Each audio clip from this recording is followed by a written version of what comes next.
China ने very recently test किया है एक हाइड्रोजन बॉम्ब। हाइड्रोजन बॉम्ब की टेस्टिंग कोई नई बात नहीं है, न्यूक्लियर वेपन की टेस्टिंग तो बहुत सारी कंट्रीज करती हैं, पर इस बार चाइना ने एक न्यूक्लियर वेपन टेक्नोलॉजी को तो टेस्ट किया है, मतलब एक हाइड्रोजन बॉम्ब को तो टेस्ट किया है, पर इसका मैकेनिज्म, इसका फॉर्मिंग मैकेनिज्म बहुत अलग है। जनरली में हाइड्रोजन बॉम्ब हम देखते हैं कि फिसल मटेरियल या फिर फिजन रिएक्शन के थ्रू बनाए जाते हैं, ऑपरेट करते हैं, पर चाइना ने जो हाइड्रोजन बॉम्ब बनाया है वो फिजन रिएक्शन या फिर फिसल मटेरियल पर नहीं बल्कि फ्यूजन रिएक्शन मैकेनिज्म पर बनाया है, जैसे कि मैग्नीशियम हाइड्राइड इग्निशन की मेथड को यूज़ करते हैं। और ये बहुत ज़्यादा एक इंटरनेशनल क्योस की कंडीशन क्रिएट कर देती है, सिक्योरिटी थ्रेट क्रिएट कर देती है, या फिर इंटरनेशनल रूल्स एंड रेगुलेशंस पर सवाल खड़े करती है, और हमारे वर्ल्ड लेवल पर एक बहुत बड़ी क्योस की कंडीशन, सिक्योरिटी थ्रेट की कंडीशन क्रिएट करती है।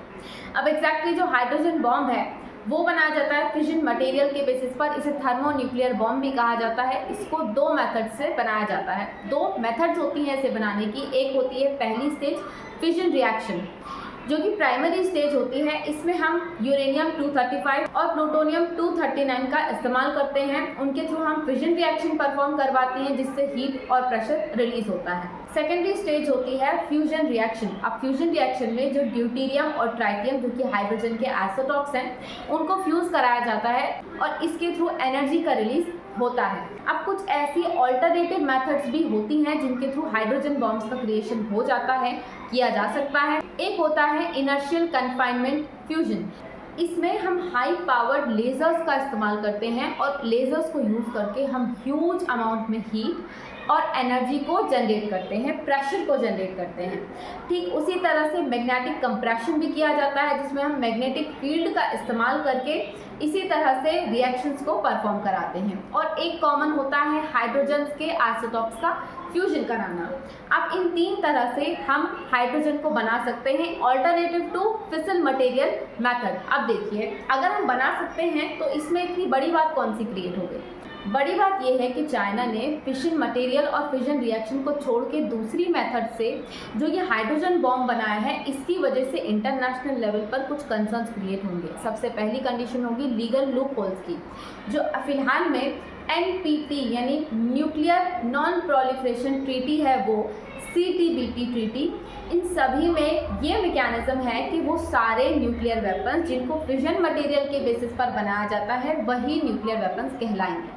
तो चाइना ने जो हाइड्रोजन बॉम्ब बनाया है वो तो दूसरी मेथड से बनाया है, फिजन मेथड से तो बनाया नहीं। इसलिए उसका मतलब क्या हो जाएगा कि ये जो हाइड्रोजन बॉम्ब चाइना ने बनाया है ये एक न्यूक्लियर वेपन नहीं है, और न्यूक्लियर वेपन नहीं है तो चाइना आराम से इसका इस्तेमाल कर सकता है, जो कि वर्ल्ड लेवल पर बहुत बड़ी सिक्योरिटी थ्रेट की कंडीशन क्रिएट कर देगा। अब इसमें एक और मैकेनिज्म आता है फॉर्मेशन का। जो हाइड्रोजन बॉम्ब्स हम ऑल्टरनेटिव मेथड्स का यूज़ करके बनाते हैं, उनको बनाने में ज़्यादा परेशानी नहीं होती, वो आसानी से बन जाते हैं। और इसमें हम इस्तेमाल करते हैं हाइड्रोजन के आइसोटॉप्स ड्यूटीरियम और ट्राइटियम का।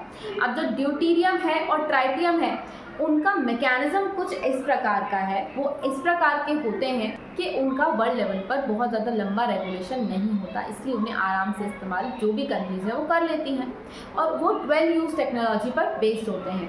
इसके अलावा एक कंडीशन होती है प्रोलिफरेशन की रिस्क। अब देखिए, जो हाइड्रोजन आइसोटॉप्स हैं या फिर जो हाइड्रोजन बॉम्ब बनाए जा रहे हैं, बहुत ज़्यादा कॉम्पैक्ट होते हैं, पावरफुल होते हैं और नॉन रेडियो एक्टिव होते हैं। मतलब अगर मान लीजिए कहीं भी ऐसे हाइड्रोजन बॉम्ब्स को हमने फेंक दिया तो उसमें कंडीशन क्या क्रिएट होगी?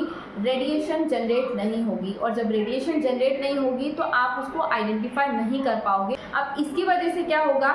इंटरनेशनल लेवल पर बहुत सारी कंट्रीज ऐसी ही हाइड्रोजन बॉम्ब की जो टेक्नोलॉजीज़ हैं उनका गलत इस्तेमाल करेंगी और उसे ह्यूमैनिटी के खिलाफ इस्तेमाल करेंगी। चाइना ने ऐसे ही हाइड्रोजन बॉम्ब्स को बनाना शुरू कर दिया है।